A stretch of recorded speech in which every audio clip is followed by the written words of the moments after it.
Coucou les gens, bienvenue sur ma chaîne YouTube. Je suis ravie de vous faire une seconde vidéo pour vous parler de la FIV.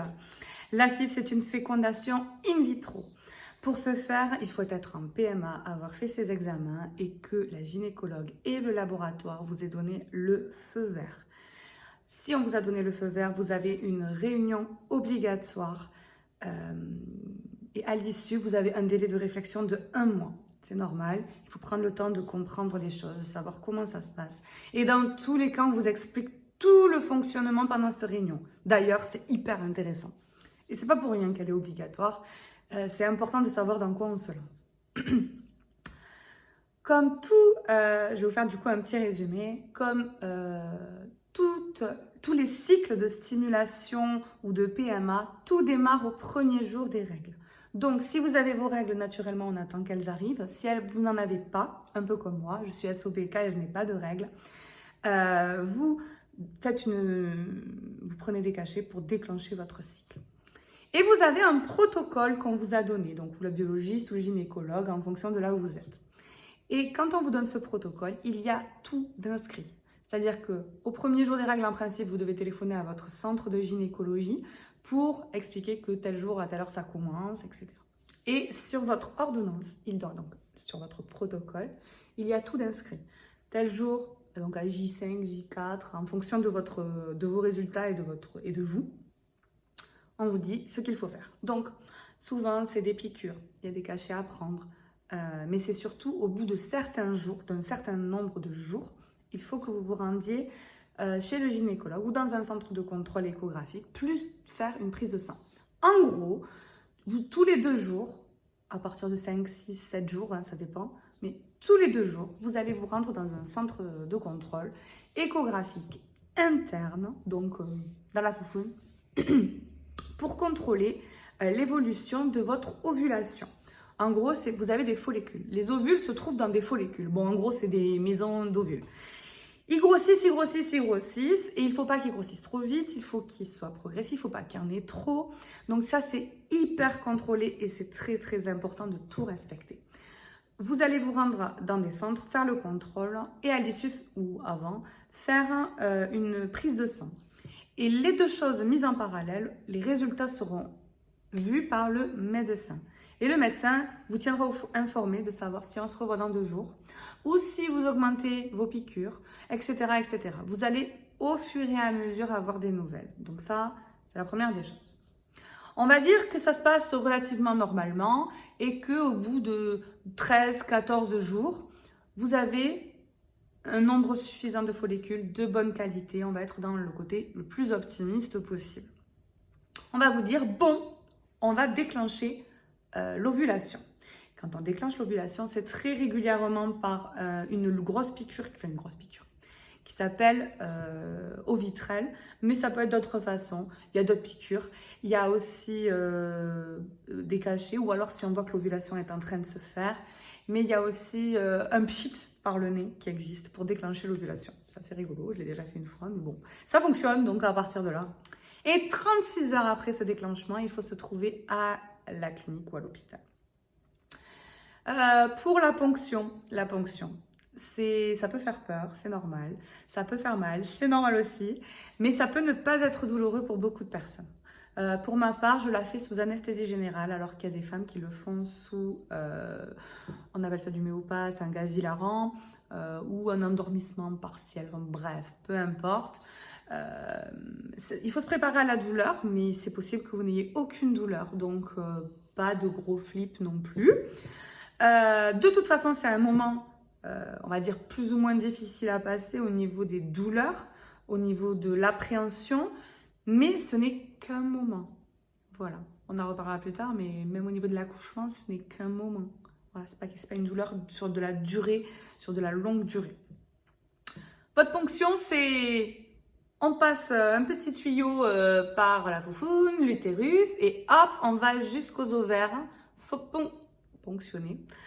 En gros, percer les follicules pour récupérer l'ovule à l'intérieur. Et ils font ça en une seule fois sur tous les ovules potentiellement qu'ils peuvent récupérer. Voilà. Monsieur, en parallèle, fait sa petite affaire dans un petit bocal Et l'embryon, enfin la tentative, le mélange va être fait, donc ils vont prendre les spermatozoïdes ou le spermatozoïde pour les mettre avec l'ovule. Objectif, faire un maximum d'embryons. À l'issue de votre ponction, on va vous informer. Ça se fait d'ailleurs normalement, ça se fait pas normalement, ça se fait en ambulatoire. Donc vous rentrez ou le matin ou au début d'après-midi et vous ressortez le jour même. Ça, il faut le savoir aussi. Ensuite, 2 jours plus tard, on vous tient informé de savoir si ça a accroché, combien vous avez d'embryons, si vous en avez, si on fait le transfert le jour même, si on attend 2 jours de plus ou si on vous les congèle et on vous fait un transfert différé. Ça s'appelle, en fait, on va les congeler ou les vitrifier. C'est le même principe, mais ça a 2 noms différents parce que la vitrification est beaucoup plus rapide. Donc ça, c'est la première chose. Et voilà. Donc, ou vous venez le jour même, ou 2 jours plus tard, ou vous venez pas parce que ça n'a pas fonctionné. Il faut savoir que la FIV, si elle n'a pas été concluante, c'est-à-dire que si vous avez une ponction mais vous n'avez rien eu, pas de transfert, pas d'embryon, elle ne compte pas. Donc, vous avez droit à 4 FIV, mais elle ne compte pas. Ça, c'est la première chose. La deuxième chose sur les nombres des FIV, c'est qu'une FIV compte une ponction plus au minimum un transfert. Mais si sur votre ponction, vous avez eu 12 ovocytes, donc 12 ou 10 embryons, tout est congelé. Mais tout fait partie de la première FIV parce qu'ils ont été sur la première ponction. Ça, c'est hyper important. Donc, on n'a pas que 4 essais tout simples. On a 4 essais en tout. Il faut savoir aussi que ça repart à partir du 2e enfant, on repart à 0. Voilà, que vous dire de plus? À partir de là, mes petits conseils pour que ça fonctionne. Avant une ponction, je vous conseille complètement de... Il y a mon chéri qui est en train de faire des travaux. C'est ça les bruits. Mon petit conseil, c'est donc déjà, il faut éviter le stress, il faut être bien, etc. Je ne vous conseille pas d'arrêter ou de continuer le travail, ça dépend vraiment de votre situation personnelle. Par contre, ce que je vous conseille, c'est une séance d'ostéopathie ou de chiropraxie pour faire du bien au corps. Une séance d'acupuncture si possible, vraiment, ça fait énormément de bien. Et pour le après, boire 2 litres d'eau par jour. 2 litres d'eau par jour en bouteille et prendre du spasfon matin, midi et soir. Attention, je ne suis pas médecin, etc. Mais la seule fois où on me l'a conseillé, c'est pour éviter les micro-contractions. Ça a marché. La seule fois où on me l'a dit. Autre chose, après une FIV, on rit. On ne pleure pas. On va avoir déjà des hormones complètement chamboulées. On va être convaincu que ça va marcher ou convaincu que ça ne va pas marcher. Il ne faut pas penser à ça. Il faut rire, il faut positiver, il faut voir des trucs sympas. Donc en ce moment, il y a LOL qui ressort, je vous le conseille. Mais sinon, regardez des trucs nuls, des bêtisiers, des trucs drôles. Regardez pas des séries ou des informations. Ne regardez pas les informations. C'est vraiment un truc de fou, je vous jure. Voilà, je vis un peu pleinement ce dont je suis en train de parler parce que très clairement, je recommence une FIV très bientôt. Je suis en train de déclencher mes règles. Donc, si vous voulez me suivre, n'hésitez pas à le faire sur les réseaux sociaux. Je suis sur Insta et sur TikTok, Morgane Maman Pitchoun. N'hésitez pas à me suivre. Si vous avez des questions, n'hésitez pas. Si vous avez aimé la vidéo, n'hésitez pas à liker et abonnez-vous à moi.